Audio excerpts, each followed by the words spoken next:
Vamos a comenzar en esta mañana haciendo un breve repaso de lo que hasta ahora hemos visto.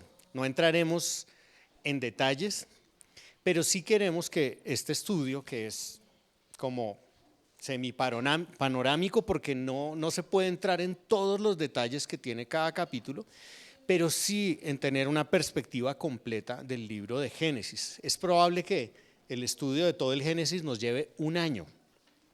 Eso es lo que tenemos en la expectativa. Entonces, sí queremos que en su mente esté aquello que vamos aprendiendo en un orden de tal manera que usted lo pueda comprender. ¿Qué hemos visto hasta ahora? Génesis 1, básicamente, si usted me pide a mí un resumen, es algo así como el mundo puesto en orden.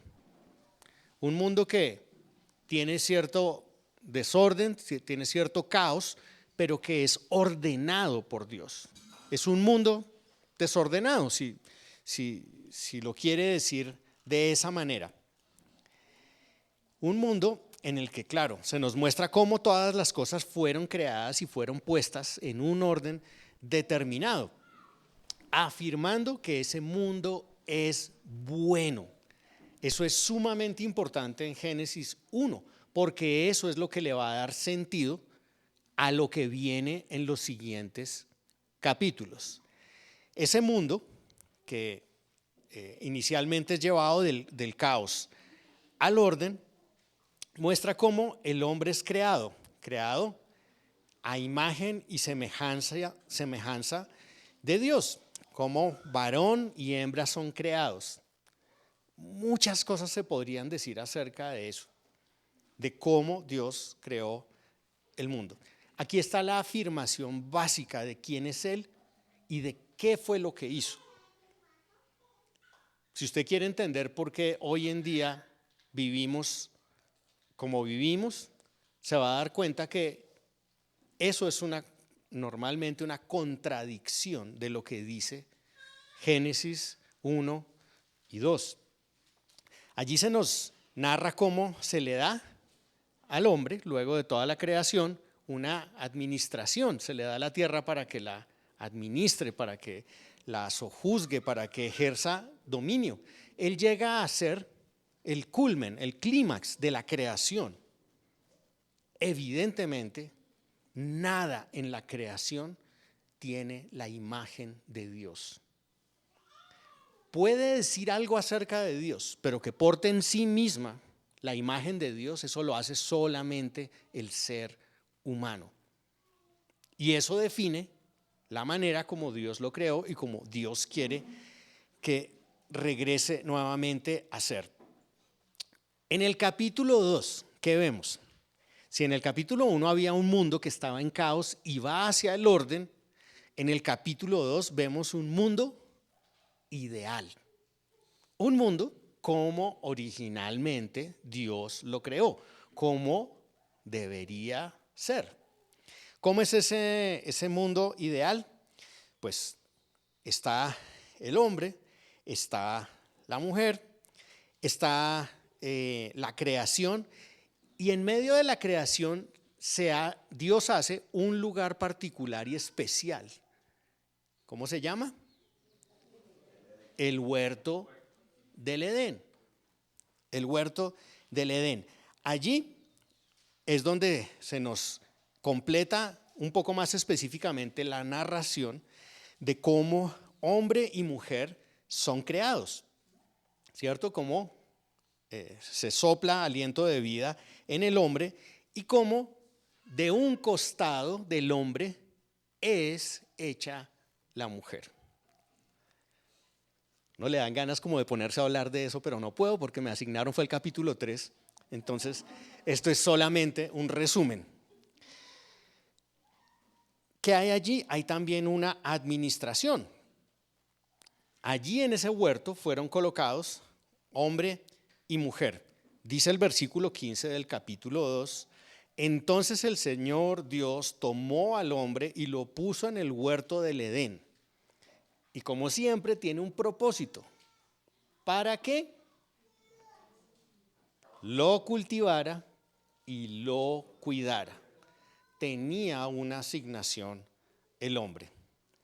Versículo 16, y ordenó el Señor Dios al hombre diciendo, de todo árbol del huerto podrás comer, pero del árbol del conocimiento del bien y del mal no comerás, porque el día que de él comas, ciertamente morirás. Vimos que todo lo que Dios hizo era bueno. Solamente encontró que siendo bueno lo que había hecho, el hombre estaba incompleto y por eso le hace una ayuda idónea. El hombre, al ver que tenía que ponerle nombre a todos los animales, seguramente se daba cuenta que no había alguien como él. Y por eso le es traída la mujer como su complemento, como su ayuda. Podemos aprender, yo creo que de esto, que Dios no solamente es santo, no solamente es bueno, no solamente es todopoderoso, no solamente es soberano, sino es un ser relacional. Si de alguna manera somos parecidos a Él, porque Él en la triunidad, en la Trinidad, ¿cierto?, se relaciona. Nosotros también somos seres relacionales. No es bueno que el hombre esté solo y no es bueno que nadie esté solo. Si no, véase la película del náufrago con Tom Hanks. O si ya la vio, entonces podrá entender que no estamos diseñados para estar solos, sino para vivir en compañía y en comunidad. Ahora, esta partecita va a ser muy importante para comprender la parte que vamos a ver en el versículo 3. Porque hasta el momento Dios había dado una enorme libertad de disfrutar todo lo que había sido hecho. Pero se le da ¿qué? Una restricción, una prohibición. Él, el ser humano, podía de todo árbol del huerto comer, pero solamente de uno no podría comer. Y si lo hacía, tendría una seria consecuencia. ¿Cuál sería? Moriría. Y entender qué es esa muerte es sumamente importante. ¿Por qué esto es sumamente importante al comenzar el Génesis? Porque lo que nos muestra Dios en la Biblia es que desea que el hombre entienda que él no se debe a sí mismo, que no es independiente. En palabras más coloquiales, que no se manda solito, que él no se hizo a sí mismo, sino que fue Dios quien lo hizo. Y eso muestra también parte de la idea de que dentro del marco que Dios ha creado hay bendición. Pero fuera del marco de Dios que Él ha creado, hay maldición. Y eso era así en el huerto del Edén y eso es así el día de hoy para nosotros. Siempre hay un marco normativo. Algunas personas hoy en día piensan de una manera que parece que tienen una cosmovisión como restrictiva. Dicen, no, es que reglas, es que hay que ser libre, hay que libre desarrollo de la personalidad, es que todos podemos desarrollarnos y yo soy así y entonces como yo soy así, yo quiero ser así y nadie me puede decir cómo es que yo tengo que ser. Ese no es el diseño de Dios. El diseño de Dios es un diseño en donde hay normas, en donde hay límites. todos vivimos dentro de esos límites. La sociedad del día de hoy se ha vuelto anárquica.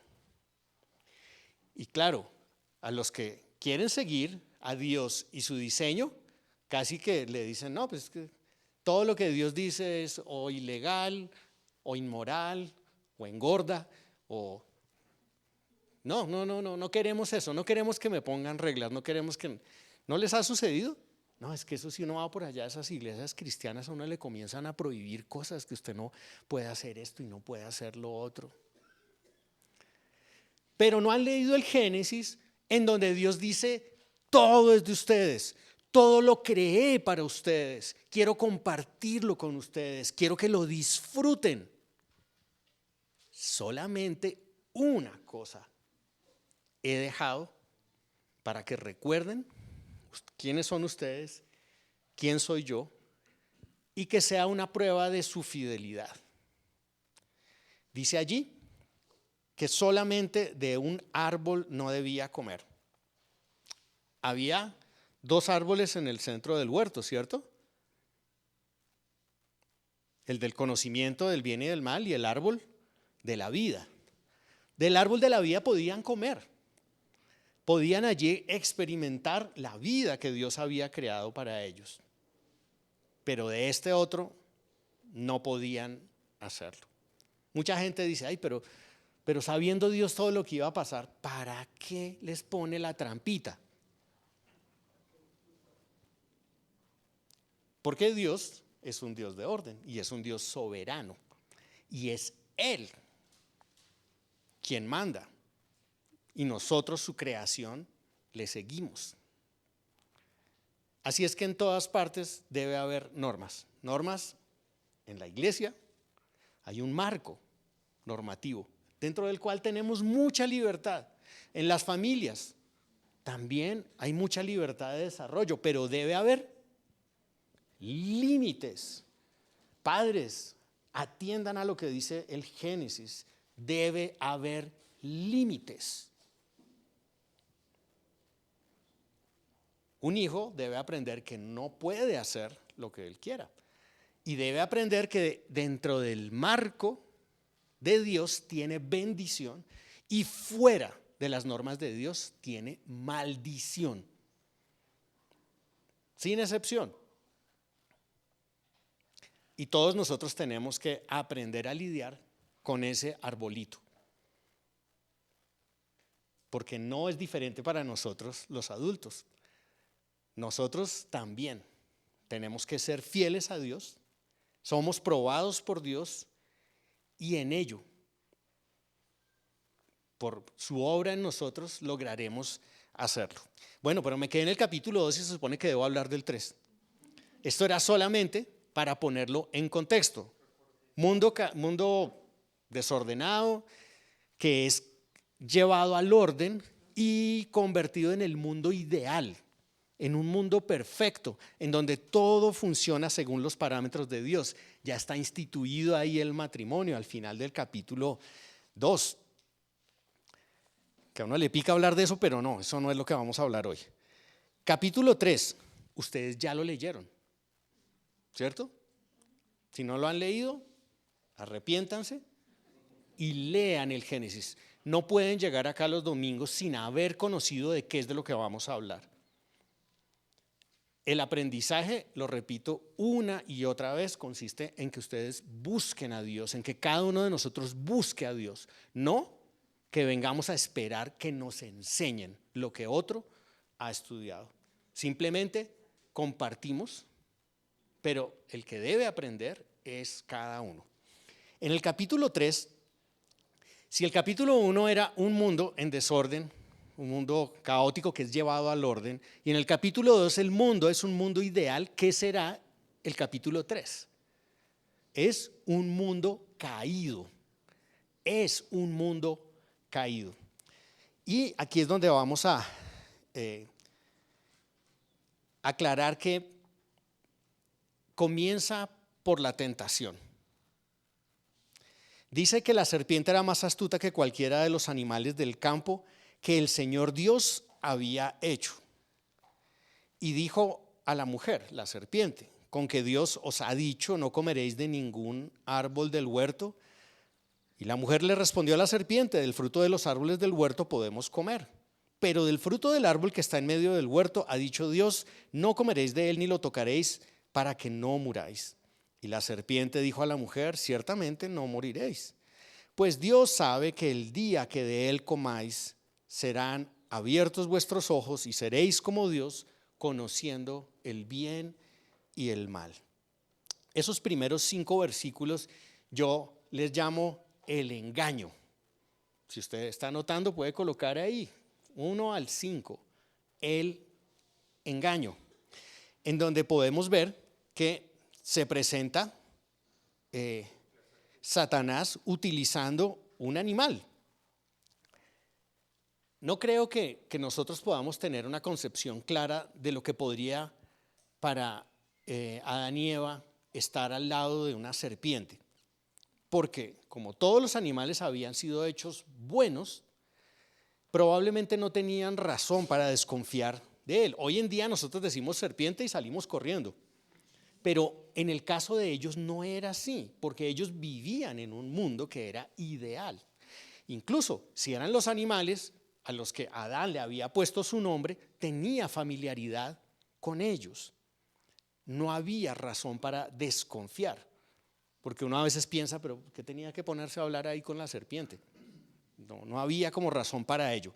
Dice que la serpiente era más astuta que cualquiera de los animales, y pienso que esta astucia, esta habilidad, esta creatividad, esta ingeniosidad era una característica que Satanás usó de ese animal. Algunos dicen, pues, pero ¿cómo así que la serpiente? Ahí no dice que era Satanás, pero claramente vemos al final de la Biblia en Apocalipsis que se habla de la serpiente antigua, y no es la primera vez que se habla de Satanás como un animal. Se habla de él como un dragón en el Apocalipsis, se habla en Primera de Pedro, si es Primera de Pedro o Segunda de Pedro, que dice que él es como león rugiente. Así es que, buscando a quien devorar, se les da imágenes, pero en este caso pensamos que es literal, probablemente una posesión del animal para interactuar con la mujer. Aquí hay, en primer lugar, un cuestionamiento de la palabra. ¿Qué es lo que hace? Cuestionar la palabra. La pregunta que le hace es, ¿con que Dios os ha dicho? ¿Eso les dijo Dios? Cuestiona la veracidad de lo que Dios dice. ¿Es diferente el día de hoy? No. El ser humano hasta el día de hoy, en su falta de fe, cuestiona lo que Dios dice. En segundo lugar, no solamente cuestiona lo que Dios dice, sino que también contradice esa palabra. La mujer le responde a la serpiente y más o menos dice lo que Dios había dicho, pero añade cosas a lo que Dios había dicho. Dice en el versículo 3, no comeréis de él, fue lo que dijo Dios en las palabras de Eva, ni lo tocaréis, pero ese no lo tocaréis no aparecía atrás en ninguna parte. ¿Por qué lo añadió? No sé, nerviosismo, tal vez una precaución de alejarse de ello y ni siquiera estar allí cerca. No sé si eso puede ser bueno o puede ser malo. Cuando añadimos algo a la palabra, cuando ponemos algo de nuestra propia cosecha, de nuestro propio pensamiento, algo que a mí me pareció que era así, algo que pues yo siempre he creído en eso, pero no puedo sostener con la palabra, es un peligro. Aún corremos el riesgo de volvernos legalistas al añadir cosas a la palabra, prohibiciones y reglas que no están en la palabra. Hay que definir un poco y separar mi opinión personal, mi gusto personal de lo que la palabra dice. ¿Dice eso la palabra? En muchos casos vamos a tener que tener alguna opinión o tomar alguna decisión respecto a algo, pero debemos tener en cuenta qué es lo que sí ha dicho Dios y qué es lo que no ha dicho Dios. Entonces, no solamente cuestiona la palabra, Satanás, sino que contradice la palabra. En el versículo 4 dice que la serpiente dijo a la mujer, ciertamente que no moriréis. Ya está en abierta contradicción contra lo que había dicho Dios. Dios dijo, ciertamente moriréis. Satanás dice, ciertamente no moriréis. Tranquilo, eso no pasa nada. Eso nadie se da cuenta, nadie está viendo y no pasa nada. Si usted lo ha hecho una y dos y tres veces y no pasa nada, pues no va a pasar nada, ¿cierto? Contradice, entra en abierto choque contra la palabra de Dios. Básicamente la batalla que tenemos es una batalla por la verdad. Este inicio del capítulo 3, por eso estos versículos los he titulado El engaño, porque Satanás es el padre de mentira, es el engañador y todo lo que quiere es muy sutilmente, como ustedes pueden ver, cambiar un poquito de la verdad para que ahí vaya la mentira. Pero resulta que una verdad a medias es ¿qué? Una mentira. ¿Por qué tenemos que vivir en la palabra?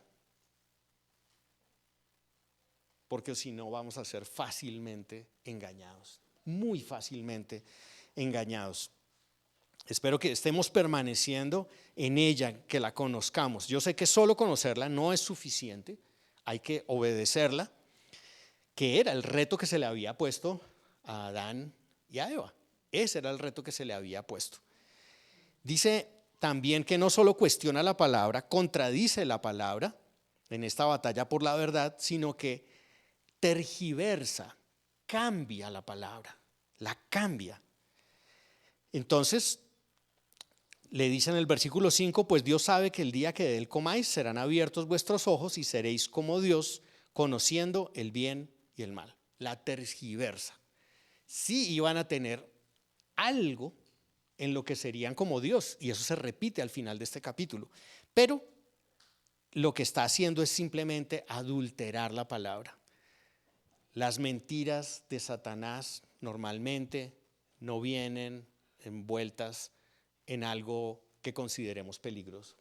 Son sutiles, son disfrazadas. Es como cuando un ladrón llega a la casa.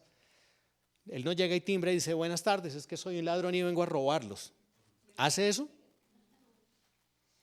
Él es un ladrón, él viene a matar, robar y destruir. ¿Cómo se presenta? Dice que es un vendedor, dice que viene de la Secretaría de Educación, dice que viene muy bien vestido, ¿cierto? No viene con cachos, cola y una apariencia horrible para asustarlo. No, él necesita que usted confíe en él. Y se presenta así por todos los medios de comunicación, las redes sociales, la televisión, el cine, los libros, la música y por todo lo que usted quiera. Por amigos, conversaciones, se acerca a usted para que sutilmente usted desconfíe de Dios, ¿cierto? Y termine desobedeciendo a Dios. A partir del versículo 6, yo veo que este engaño en el que ha caído resulta en un efecto, en un resultado. ¿Cuál es ese resultado? Dice, cuando la mujer vio que el árbol era bueno para comer y que era agradable a los ojos y que el árbol era deseable para alcanzar sabiduría, tomó de su fruto y comió. Y dio también a su marido que estaba con ella y él comió. Entonces fueron abiertos los ojos de ambos y conocieron que estaban desnudos y cosieron las hojas de higuera y se hicieron delantales. Versículo 8, y oyeron al Señor Dios que se paseaba en el huerto al fresco del día, y el hombre y su mujer se escondieron de la presencia del Señor Dios entre los árboles del huerto. Así es que aquí viene el efecto ¿de qué? Del engaño, del engaño. La mujer ve primero, ¿y qué hace? Codicia. Ve algo y lo codicia. Dice, es bueno para comer, me puede producir placer. Es agradable a los ojos, es deseable. Vanidad, es deseable para alcanzar sabiduría. Voy a ser más inteligente. Así es que tomó de su fruto y comió. Y dio también a su marido que estaba con ella y él comió. Algunos hablan del silencio de Adán. No sabemos si estaba parado al lado o si estaba en otro lugar del huerto. No lo especifica esto. Pero lo que sí sabemos es que no dijo nada. Sencillamente recibió y comió. ¿Cuál fue el resultado de esto? Que fueron abiertos los ojos de ambos y conocieron que estaban desnudos. Antes en el huerto estaban desnudos y ni se daban cuenta. Uno de los efectos de la caída es la vergüenza, que hasta el día de hoy nosotros conservamos. La vergüenza. Ese es un efecto de la caída. ¿Y qué intentaron hacer ellos? Taparse. Lo mismo que nosotros intentaríamos si estuviéramos desnudos. ¿O no? Yo creo que sí. Trataríamos de cubrir. ¿Por qué? Porque heredamos esa vergüenza. Dice en el versículo 8 que oyeron al Señor Dios que se paseaba en el huerto al fresco del día, y el hombre y su mujer se escondieron de la presencia del Señor entre los árboles del huerto. Además de vergüenza, ¿cuál otro efecto hubo? Temor. Esconderse de la presencia de Dios. Si se hace una comparación entre lo que había en el mundo ideal y lo que hay ahora en el mundo caído, ¿qué podríamos decir? ¿Qué creen ustedes? Hay muchas cosas que cambiaron. Algunas de ellas, el hombre escucha y obedece a Dios antes. Ahora el hombre se esconde y tiene miedo de Dios. Por ejemplo, la tierra era bendita y fructífera, con muchas variedades de riquezas. Ahora la tierra ha cambiado, es maldita. Otra, el hombre y la mujer tenían una unidad reflejada en ser una sola carne. No, sí trabajaban.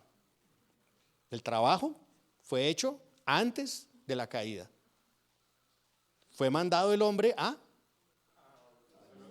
a cultivar, a labrar la tierra y a administrar. Así es que sí existía el trabajo. La diferencia es que ahora el trabajo es con dolor. Antes estaban en el huerto del Edén y ahora van a ser expulsados del huerto del Edén. Dice, luego del efecto viene el engaño, el efecto hasta el versículo 8, y del versículo 9 al versículo 13 está el juicio. ¿Cómo es dado el juicio? A través de preguntas. Dice, y el Señor Dios llamó al hombre y le dijo, ¿dónde estás? ¿Dónde estás? Interesante que si pensáramos nosotros que alguien debe ir a juicio en el orden del pecado, ¿quién debería ir primero? Eva, que fue la primera que pecó y le dio al hombre. Pero ¿por qué Dios entonces llama primero al hombre? Porque evidentemente Él es representante, a Él se le ha dado una responsabilidad y es cabeza de la mujer. Por esa razón es que llama primero al hombre. Y curiosamente le pregunta, ¿dónde estás? ¿Sabía el Señor dónde estaba? ¿Sabía Dios dónde estaba? Claro que sí sabía. ¿Pero qué quería? Que reflexionara sobre lo que había hecho. ¿En qué lugar te encuentras? Y eso muestra también una gracia especial de Dios. Dice el versículo 10, Y él respondió: te oí en el huerto y tuve miedo porque estaba desnudo y me escondí. Y Dios le dijo: ¿quién te ha hecho saber que estabas desnudo? Fíjese que el juicio son preguntas. ¿Dónde estás? ¿Quién te dijo que estabas desnudo? ¿Has comido del árbol del cual te mandé que no comieras? Lo va a confrontar ¿con qué? Con aquello que le había sido dicho inicialmente. Y normalmente es así como se hace un juicio, donde hay una ley, donde hay una instrucción. ¿Rompiste la instrucción? Y si lo aceptas, pues evidentemente se te está haciendo un juicio. En el versículo 12 dice que el hombre respondió: la mujer que tú me diste por compañera me dio el árbol y yo comí. Qué interesante, ¿no? Siendo él el responsable, culpa primero a su mujer y después le echa la culpa a Dios. Ah, pero tú fuiste quien me la dio, entonces hay aquí una cosa que se sigue repitiendo hasta el día de hoy, y es que evadimos la responsabilidad por el pecado, sea cual sea. Es difícil que nos levantemos y digamos: fui yo, lo acepto, es mi culpa y estoy dispuesto a aceptar esa culpa y las consecuencias de lo que haya sucedido. ¿El hombre natural qué hace? No, así como las galletas. No él, no, fue él. O como él tuvo la culpa. No importa, todos tienen la culpa menos yo. Yo no asumo la responsabilidad. Y sigue sucediendo hasta el día de hoy. Nos cuesta enormemente decir: es mi culpa, yo lo acepto. Dice también acá, en el versículo 13, entonces el Señor Dios dijo a la mujer: ¿qué es esto que has hecho? Le dijo ¿a quién? A la mujer. Y la mujer respondió: la serpiente me engañó y yo comí.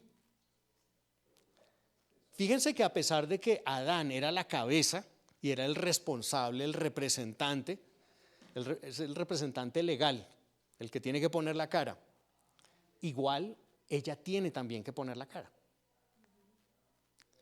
Los varones tenemos una mayor responsabilidad en nuestros hogares, en la iglesia, pero eso no evade la responsabilidad personal. Tenemos la responsabilidad de educar a nuestros hijos en el temor del Señor, criarlos en el temor del Señor, pero ellos tienen su propia responsabilidad. Nadie puede decir: ay no, eso es que mi papá es así, es que mi mamá me enseñó mal, es que los padres que tú me diste. Nadie podrá decir eso, pero no quita la responsabilidad del representante legal ni la responsabilidad personal. Cada uno es responsable de sus actos y aún más de sus pecados. Como pueden ver, aquí hay una ruptura total. Si esta sección algo la identifica, es la palabra rompimiento, ruptura. Se rompió la relación de Dios con el hombre, con el ser humano. Se rompió la relación del hombre con la mujer. Se rompió la relación del ser humano con la naturaleza.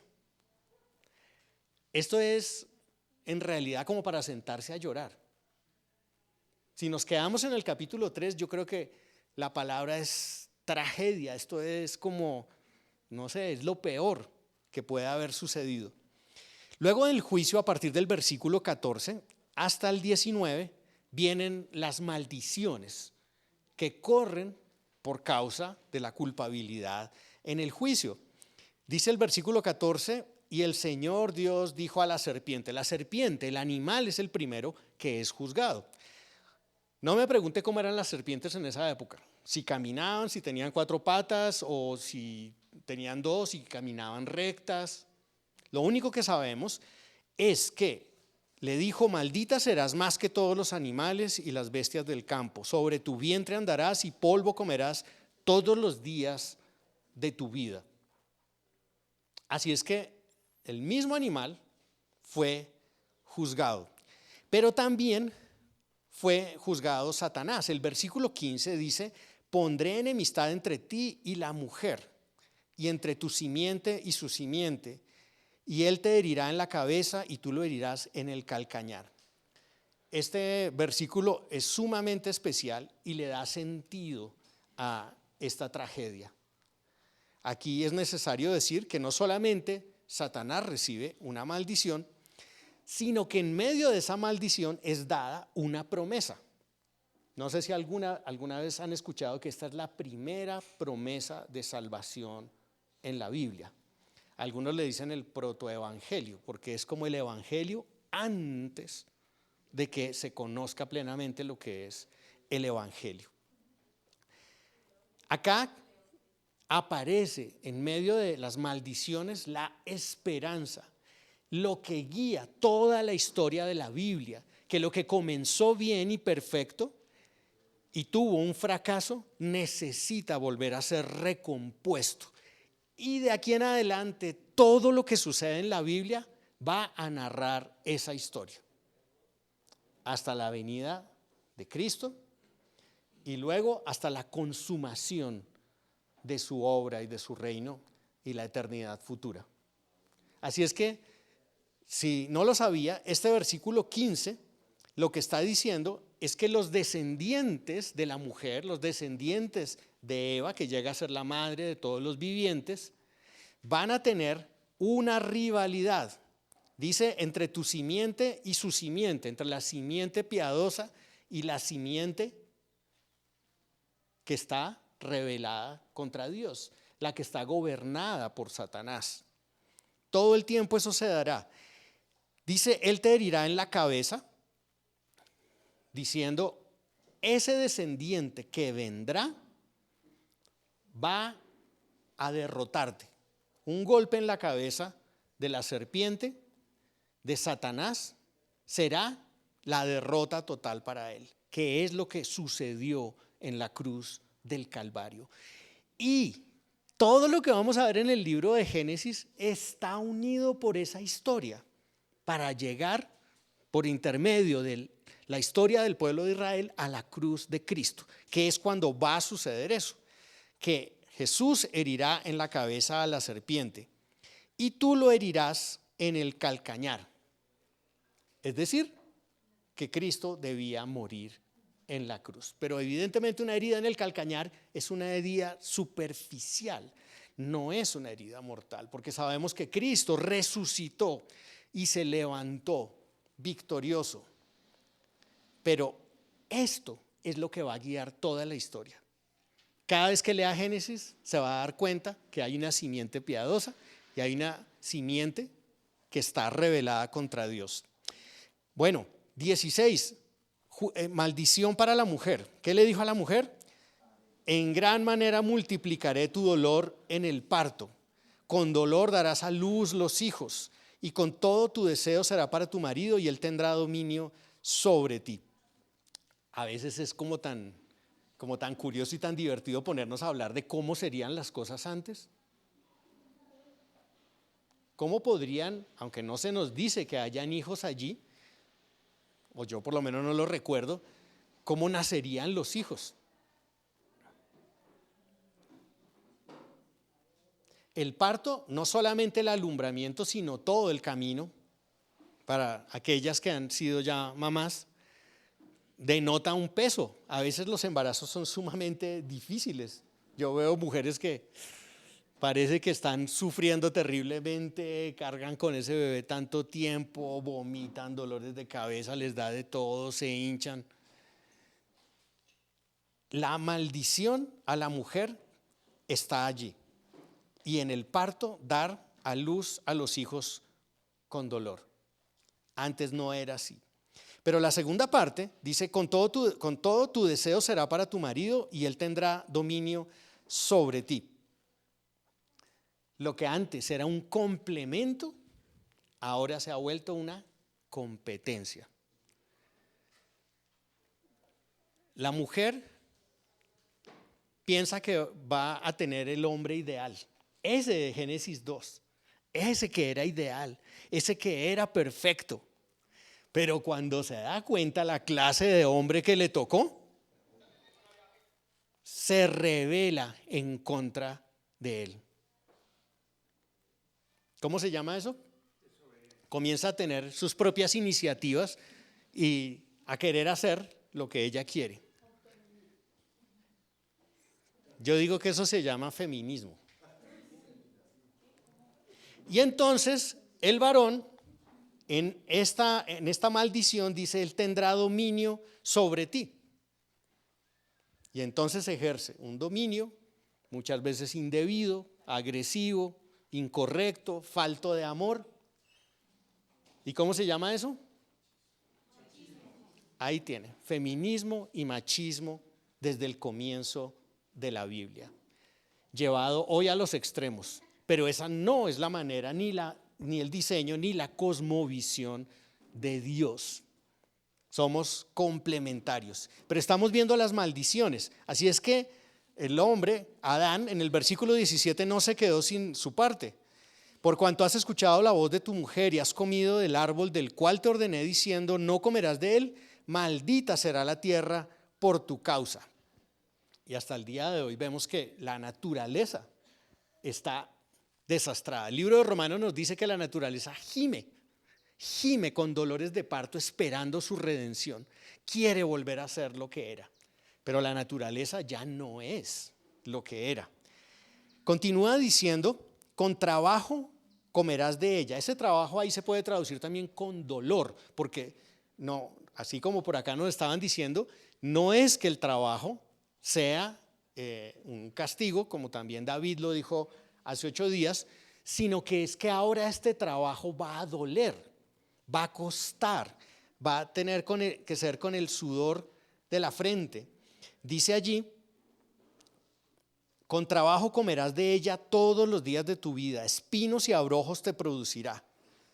Parece que algo prospera, pero no prospera. Vuelve y retrocede, como que se pierde lo que se había ganado. Comerás de las plantas del campo, con el sudor de tu rostro comerás el pan hasta que vuelvas a la tierra, porque de ella fuiste tomado, pues polvo eres y al polvo volverás. Tremendos juicios los que hay acá. A la serpiente, a Satanás, a la mujer y al hombre. Gracias a Dios que en Cristo Jesús el trabajo es santificado. Y todo trabajo es espiritual. En las religiones tradicionales se acostumbra a ver como lo secular y lo espiritual.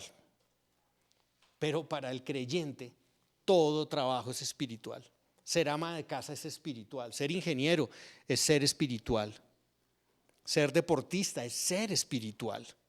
No hay una separación allí, sino que vivimos en esa constante vida para el Señor. Como le dijo Pablo a los Corintios, debemos hacer todo.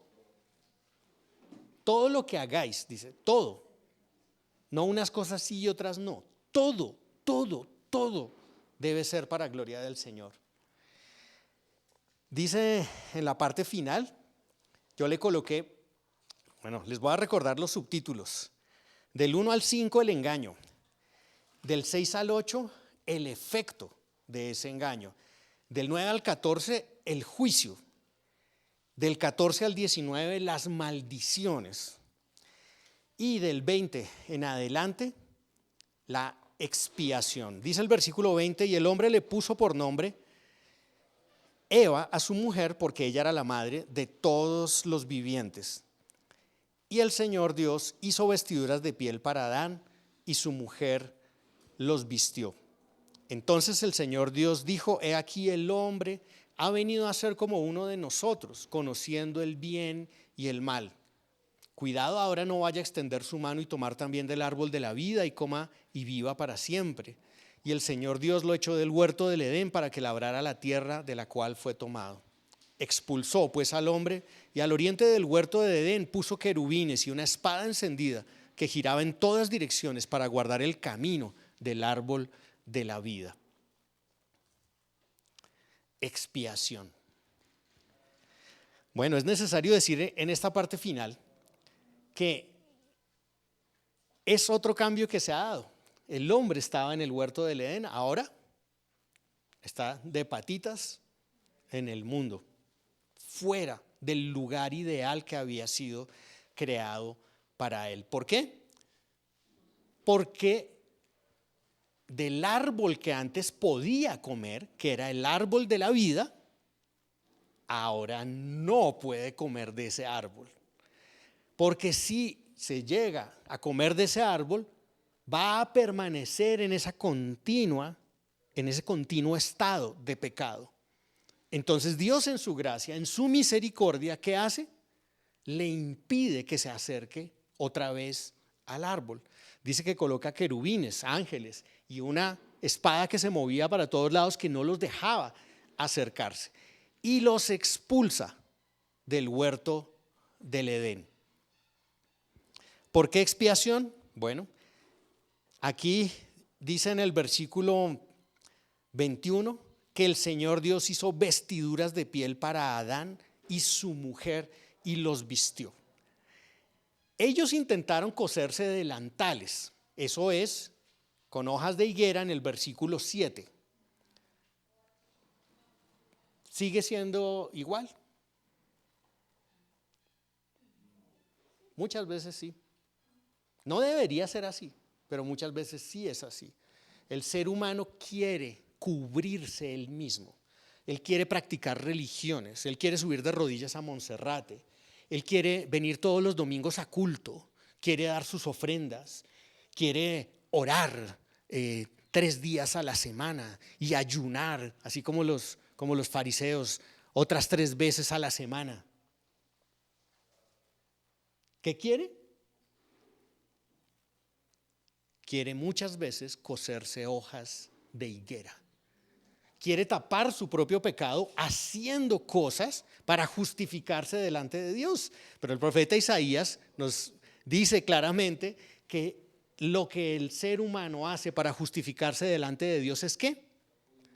Trapos de inmundicia, huelen asqueroso. Porque un Dios santo jamás va a aceptar las cosas que un pecador hace. Jamás. Y si eso fuera así, Cristo no hubiera tenido que morir. Ahora, en el versículo 21, el Señor Dios hace vestiduras de piel para Adán y su mujer. Los delantales no les sirven. Es Dios mismo quien tiene que proveer una salvación para ellos y hacerles algo completo.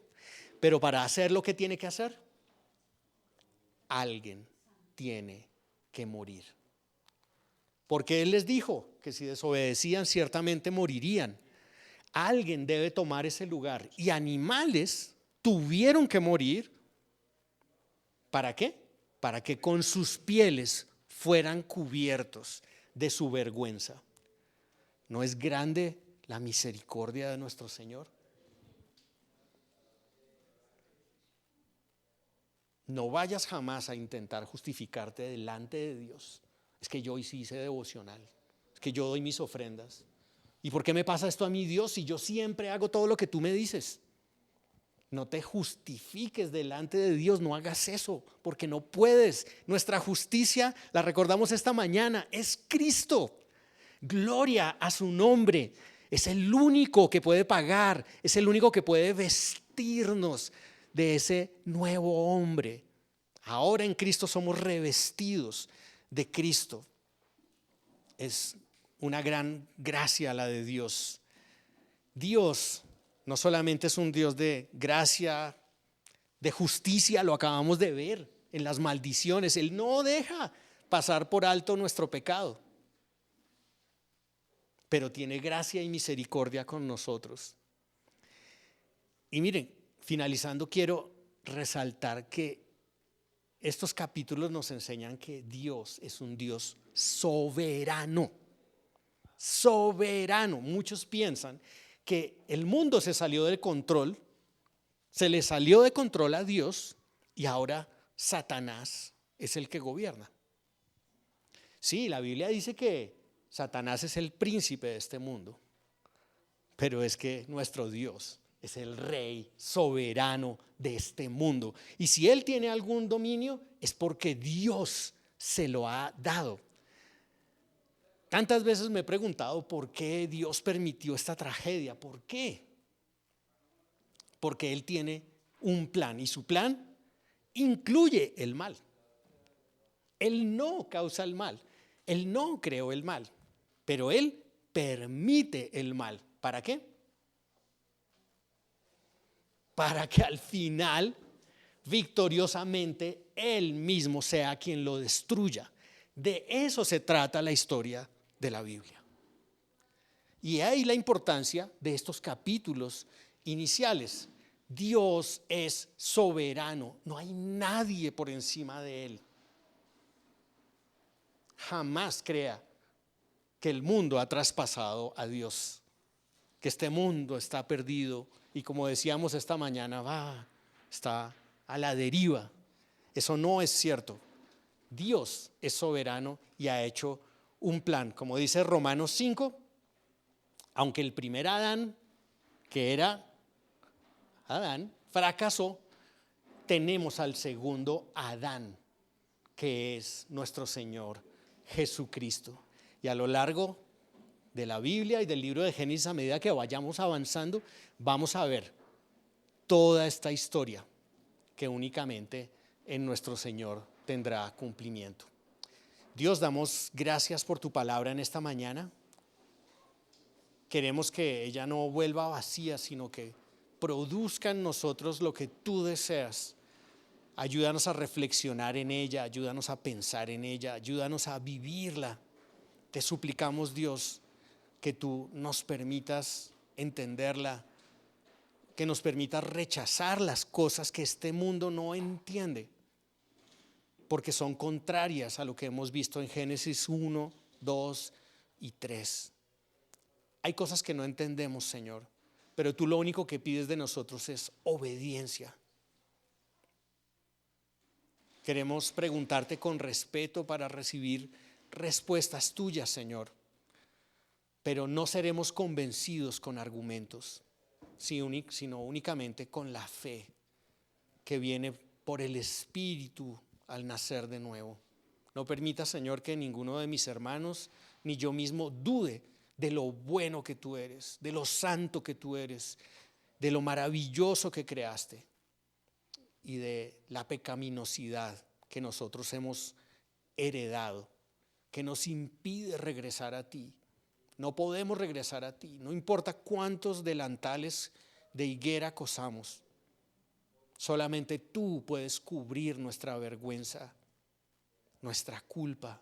Solamente tú puedes perdonarnos. Te ruego, Señor, que si alguno en este salón aún no ha sido recubierto por tu gracia en la obra de tu Hijo Jesucristo, que puedas preguntarle igual que Adán en el huerto: ¿dónde estás? ¿Dónde estás? ¿Qué estás haciendo? Rogamos, Señor, por salvación y gloria para ti, Señor, Dios soberano que todo lo controla. En el nombre de Cristo Jesús. Amén.